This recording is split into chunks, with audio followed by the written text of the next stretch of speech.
Hello friends, I hope everybody's doing well. Okay, so in the video series on the Yardman snowblower, I got the blower in with a seized engine, and some of you were curious about what happened to the engine, inside the engine. Unfortunately, I made a video on it, and I was trying to make more room so I could record some more, and I accidentally deleted that video.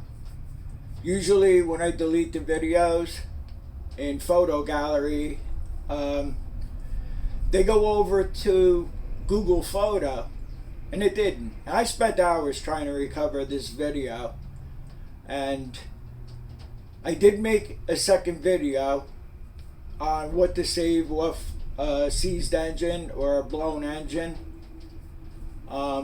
which that video's okay, and you'll be seeing this coming up shortly. What I wanted to point out right now is why it happened. Okay, so the reason why this engine seized is when you turn your when you shut your engine off, your throttle goes back to full throttle. Okay, so when you start the engine, the governor brings the RPMs back to, running RPM. What happened in this case is I have a funny feeling I know what happened. I found that the throttle was stuck on full throttle. So when the guy started it up, the governor couldn't pull the throttle back down to its running RPM, its normal running RPM. And with a little bit of WD-40 and a little wiggle with the pliers, I saw that the throttle went back to normal. It was fine. So I just want to point out to you, a lot of times you put your snowblower away, and the guy probably put his snowblower away for the last time last year. And what happens with your snowblower? You're blowing snow, and the engine's getting wet, everything's getting wet. You put the blower away, and it sat for months until this year, until winter started again. And when you went to start it up, like I said, it was stuck on full throttle. Anytime this happens to you and you start the engine and it's racing, shut it off immediately. This guy obviously didn't shut it off right away, and it caused the damage that it caused.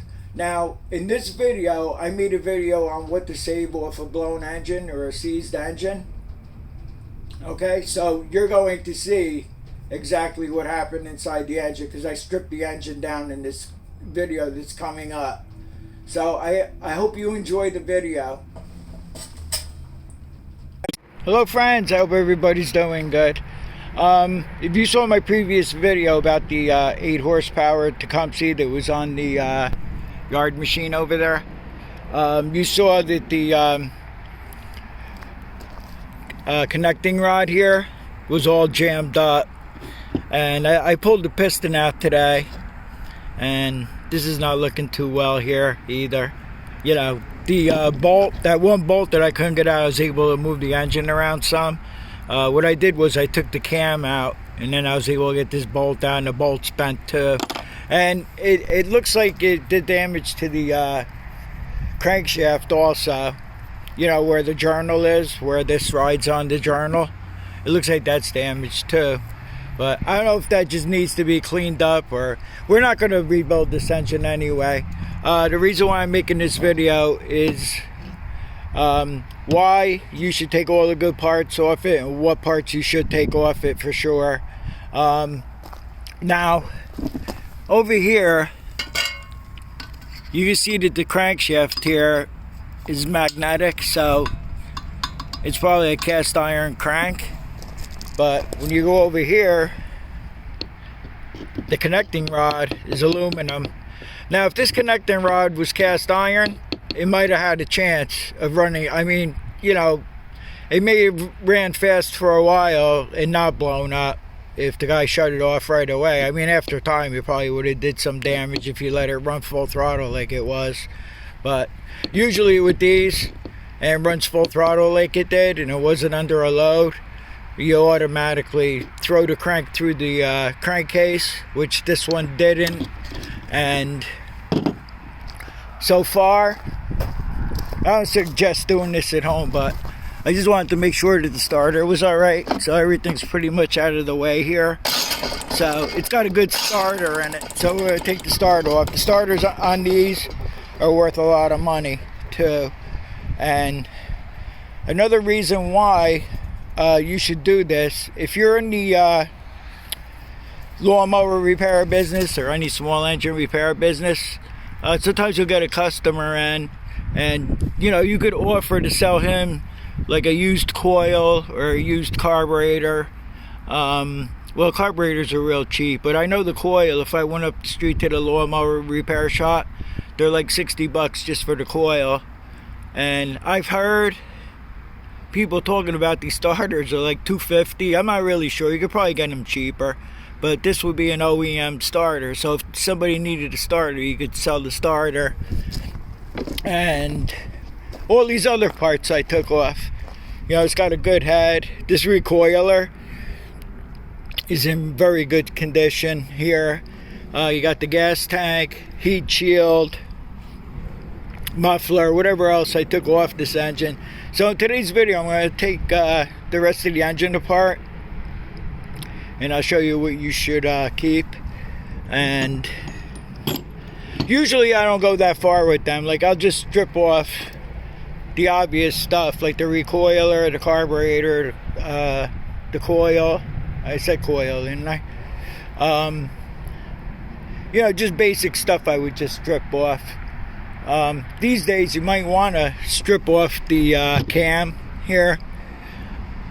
And if you want to go as far as taking the valve cover off, and then you can just disconnect the keepers and save the valves. The valves are probably in good shape too, because this thing had very low hours on it. You can go as crazy as that. Now, one problem right now is the cost of living. Parts, if you could get the parts, they're a lot of money. And for another thing, a lot of parts are back ordered. So if you order parts, they could tell you, oh, it'll be in a week. And you call them in a week, oh no, next week. Before you know it, it's months before you get your parts. So the more parts you could salvage off, of a blown engine, the better off you are. As far as having the parts. Now, my biggest problem is that I'm having in the shed over here is I have bins and bins in there, and what I did was I have Tecumseh, Honda, Briggs mixed up in one bin. The best thing you could do is take one bin and put all like Tecumseh parts in it. This way, and then mark the bin. Miss Lisa was nice enough to give me this bin here that she wasn't using anymore. Thank you, Miss Lisa. And also because it would have taken me about an hour. I mean, I could have gotten a bin out in the back that's all mixed up, mumbo jumbo with stuff, and stuff that's not even small engine related. I could have emptied out a bin and used that bin to put all these parts in. What else? Yeah, that would have taken me about an hour to do that. I would say at least, to just get to a bin and find a bin that I can use, So, okay, so I'm going to get set up, and then we're just going to finish stripping this engine. And I'm going to label the bin. I have a couple of other coffee cans here. I may go as far as pulling the valves out of the engine. I might as well. Maybe I'll do it. It's simple enough. And we'll get on with it now.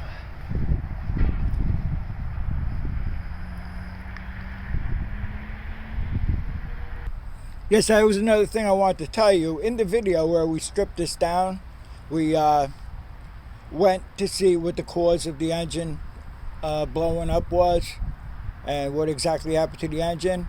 I apologize about the last 5 minutes of that video. What happened was I went to take the camera off the stand here to show you better what was going on, and the camera went off, and then I went to record again, and as you saw, it just got that I don't know, filmed wrong. I don't know what it filmed. I don't know how it happens. I have no idea as far as that stuff goes like that. But I think you were able to see exactly what went wrong with the engine in the last 5 minutes of the video. So, alright, so let's get on with this already. Okay, so the next thing I'll do is I'll pull this carburetor manifold assembly off here. I already took the fuel line off. These are one of these fuel lines that go behind the cover here, behind the flywheel. But like I said, the fuel line seems to be okay. So I might even just save the fuel line too. So what I'm going to do is I already busted these loose already, the manifold bolts. So I'll just get everything ready. I got one small coffee container here where I'm throwing nuts and bolts, and I know where they go. And another thing too, it's good to have the nuts and bolts too, because how many times, you know, you get a mower in or something like that, the nuts and bolts are missing, and you know, they're nice to have. And then when I drop a nut or a bolt here, it goes into the land of the lost. I can never find it again, even with the magnet. So all little stuff is good to save. Okay, so we got the whole carburetor assembly off here now. I'm just gonna leave this hooked on. This is what hooked on to the governor lever. This is part of it here. So I'll just leave this all hooked on and put it off to the side here. And just get ready to pack everything up. Let's see, we have the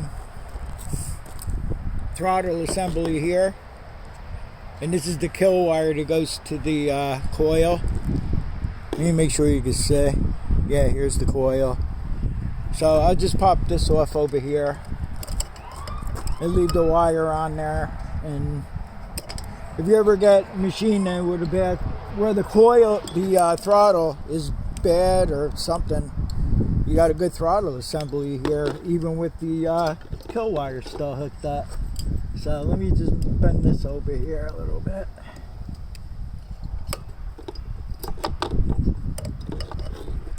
Get this wire out, put this off to the side. Sometimes I do have other flywheels. I'll save this flywheel. Sometimes you get a flywheel that had a starter problem and the teeth are busted off the flywheel where the starter drive engages to the flywheel. So it's good to keep the flywheel too. So, okay. I think the next thing I'll do is I'll take the coil off. And it looks like a 1/4 inch socket you're going to need for that, I'm pretty sure. Let me just go get the setup for it. When we get to the part where I can take the crankcase, the crankshaft out, we'll check the condition of that. That's not looking too good though. So what is this, metric or something? Because this is not fitting the socket. Oh wait, maybe. What's going on here?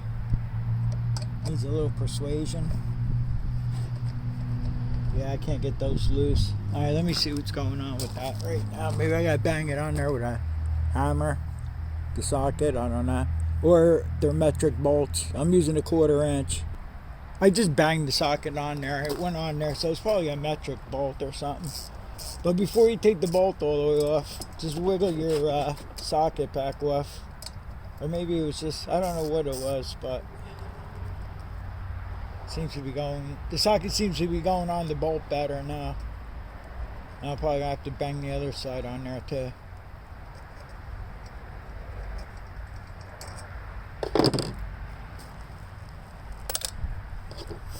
So like I said, sometimes your customers will say, yeah, put the used part on. Or some customers, you know, rather have you put a brand new part on. But at least you got the parts to sell. And if you call your customer and say, well, your part is back ordered, your coil is back ordered, but I do have a used one, chances are, if it's summertime and the grass is growing and they need their lawnmowers, they'll say, go ahead and put that on, the used one on. So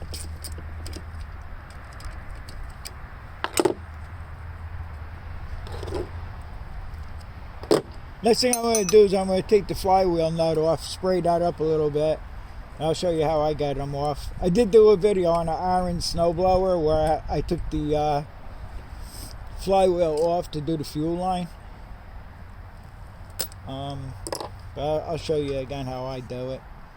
And on this engine, we don't have to worry about it damaging anything really. Okay, so now we got ourselves a nice coil here. I'm going to spin that nut off there and get that prepared. I'm going to spray it with WD and then we'll knock the flywheel off.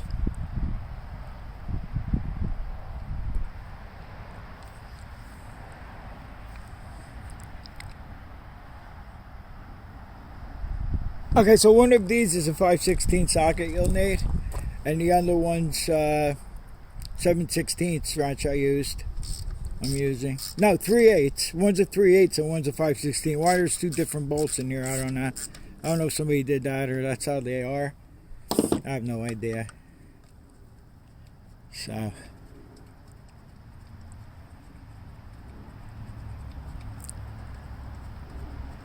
who knows? Maybe it's one of Tecumseh's better ideas. I don't know.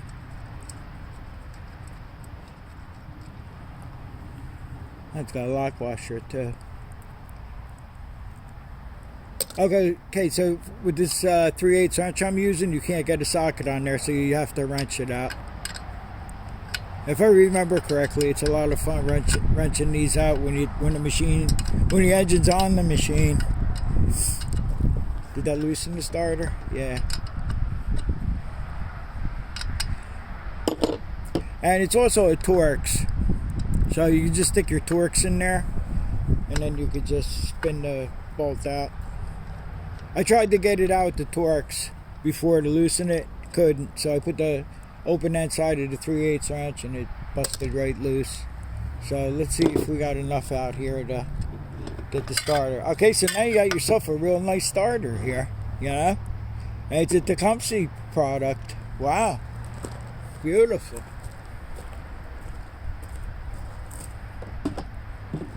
Okay, so another thing we have over here is we have this bracket here where the gas tank hooks on here. So you want to save that too. And then along with that, I think this other heat shield will come off too. So for this one, I'm just going to zip it off with the air ratchet.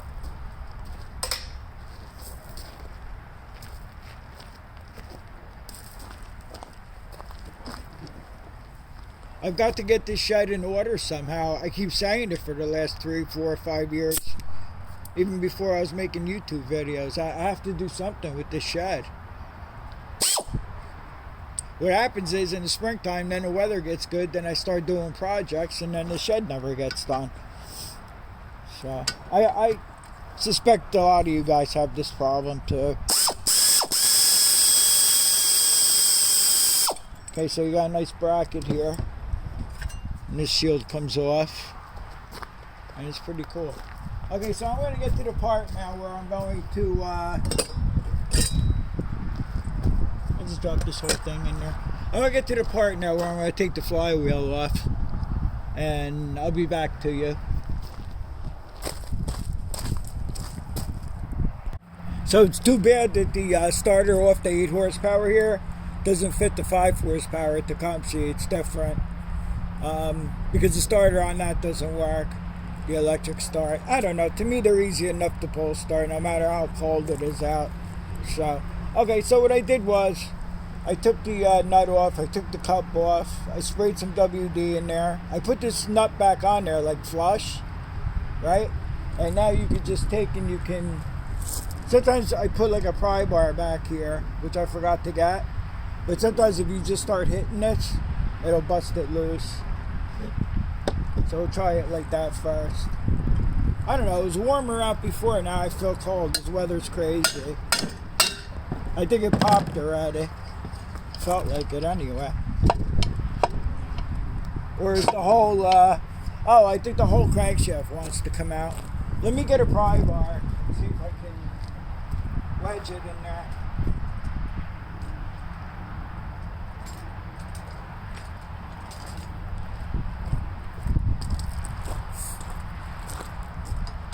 Maybe this should have been one of the first things I took out. Okay, so we're not really worried about doing any damage here, so I'm just going to take and I'm going to...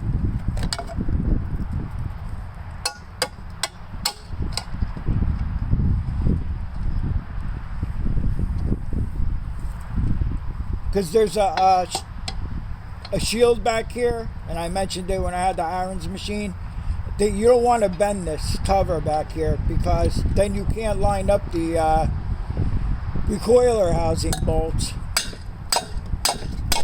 Okay, it came loose. It's off. It appears to be off. What the heck happened, man? In the last 5 minutes, it's just getting colder and colder. It was supposed to go the other way around today. It's weather's crazy anyway. I don't have to tell you. Yeah, and the crank just fell right out. So, alright, so let me find a place to put this here.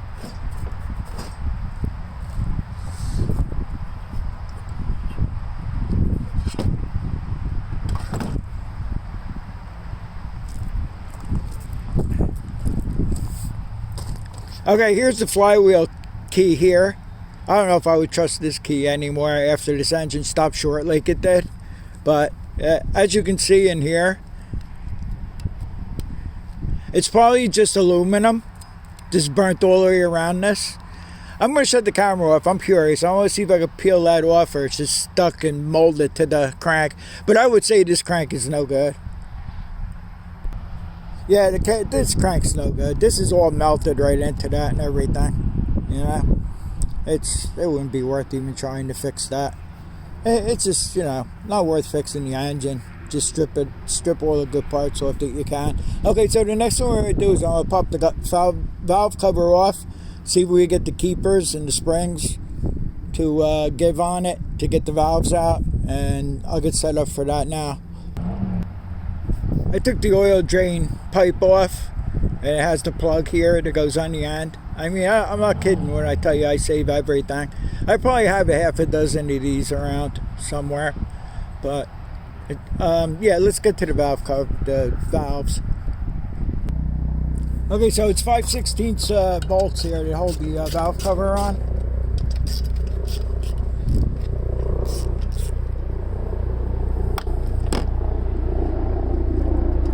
Just take these off, pop the cover off.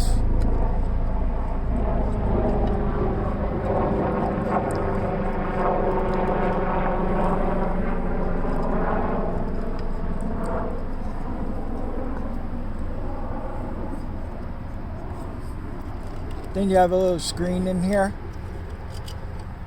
for the breather. And then you gotta pop this out, I think, somehow. I forgot all this. Forgot how all this went here. We'll keep that screen too.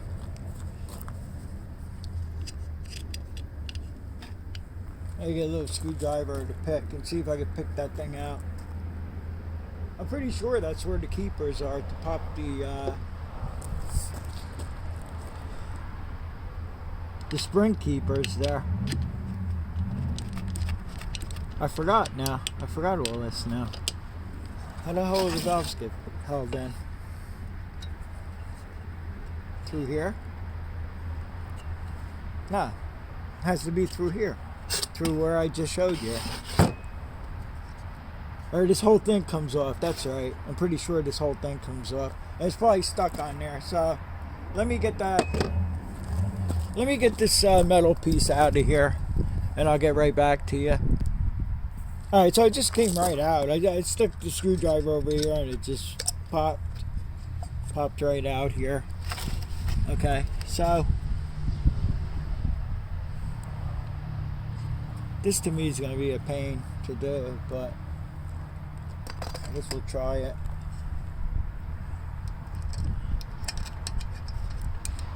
There's a tool for this.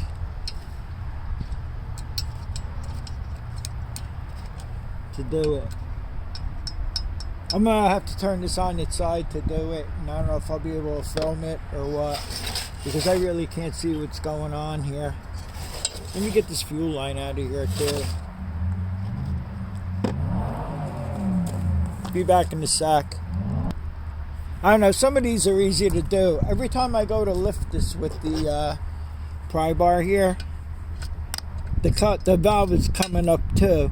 Now some of these you could just hold the valve, lift this cup here, the retainer, and then just pop it out so the valve comes out. So I don't have the right tool to compress this, for one thing. And like I said, the whole valve's going up. It's not even worth worrying about. We're just going to chuck it over there and it's garbage and we're going to throw it away, and that's it. It's a nice piece of aluminum for the what do you call it, the scrap guy. When he comes around, he'll love that. I probably have more aluminum like that too, and it's pretty clean too. So alright, so that's probably going to be it on this video here. And we ended up with a lot of nice parts here. And I'm just going to stick it all in the bin, mark the bin. And I hope this helps somebody out someday. But definitely keep your old parts. You know, especially if you're in resale or you do customer repair. I only do resale, and I only take the money for the resale, put it back into the channel here to buy more projects for us to do. I don't do any more customer repair anymore. It got to be too much for me. I'm only good for about 3 or 4 hours out here a day, and that's it. So I want to thank everybody for watching. I'll see you all on the next one, and stay safe.